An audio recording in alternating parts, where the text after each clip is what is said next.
Hello students, this is your accountancy teacher Pooja Dubey. In my previous video, I have I have explained you all the syllabus and all the chapters, the glimpse of the chapters. So today I am going to start first chapter, that is accounting for share capital.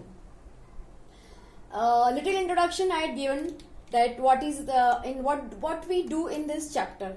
So accounting for share capital में इस chapter में हम पढ़ते हैं कि share कैसे issue किए जाते हैं, शेयर के टाइप्स क्या होते हैं, कैसे कंपनी शेयर इशू करती है, कैपिटल क्या होती है, कैपिटल कितने टाइप्स की होती है, पेमेंट मेथड क्या होती है शेयर की, है ना, meaning and definition of shares, और उसकी अकाउंटिंग पढ़ेंगे, मतलब हम जर्नल एंट्रीज पढ़ेंगे इस चैप्टर में.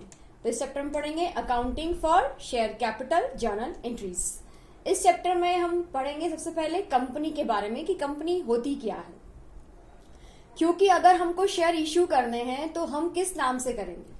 नॉर्मली जब लोग बिजनेस करना चाहते हैं तो आपने पहले भी पढ़ चुके हैं 11th में कि पार्टनरशिप होता है, जॉइंट वेंचर होता है, 2 or more people when comes together to do business, तो वो कहलाता है partnership. And then joint ventures और फैमिली बिजनेस भी होता है. बट यहाँ पे अगर हमको शेयर इशू करना है तो हम कैसे करेंगे, तो we need to have a company. हमको कंपनी फॉर्म करनी पड़ेगी. तो कंपनी है क्या, वो आज हम पढ़ेंगे, मीनिंग एंड डेफिनेशन. तो हम देखते हैं कि कंपनी का मीनिंग क्या है. तो अकॉर्डिंग टू कंपनीज एक्ट 2013 और 1956 हमारा पुराना रूल है, 2000 रिवाइज्ड है. ठीक है, तो उसके अकॉर्डिंग क्या है मीनिंग. तो अ company is an entity. A company is an entity that is established through a process of law.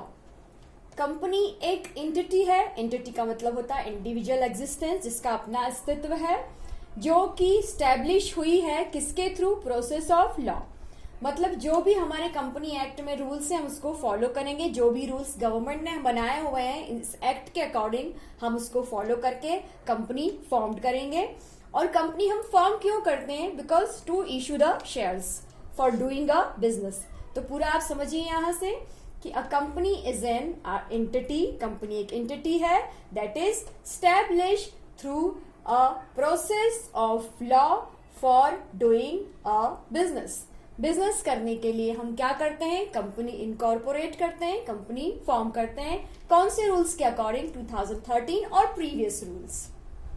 Okay, now will come to the definition. अब डेफिनेशन क्या है.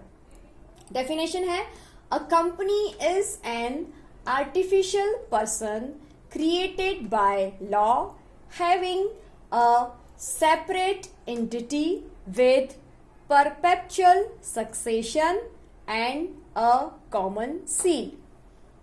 ठीक है, फिर से देखिए. A company is an artificial person created by law having a separate entity with perpetual succession and a common seal.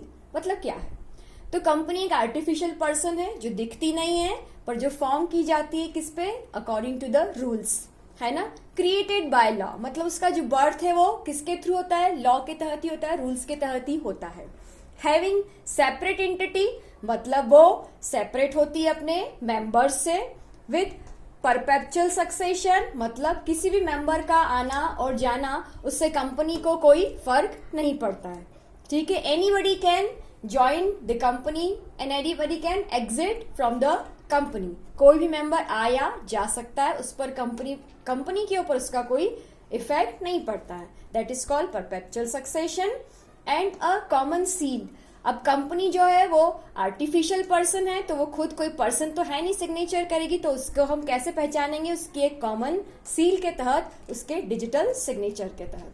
फिर से देखिए, a company is an artificial person. Company एक आर्टिफिशियल पर्सन है जिसका बर्थ हुआ है रूल्स के तहत, लॉ के तहत, created by law, having separate entity जिसका अपना अस्तित्व है जो कि अपने मेंबर्स से अलग है, विद परपेचुअल सक्सेशन इसका मतलब कोई भी पर्सन कंपनी ज्वाइन कर सकता है, बाय परचेसिंग इट्स शेयर्स, है ना, और किसी भी मेंबर्स का आना और जाना उससे कंपनी पर कोई फर्क नहीं पड़ता है।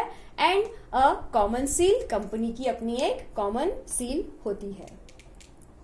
Hope you understand the meaning and definition of company. Thank you.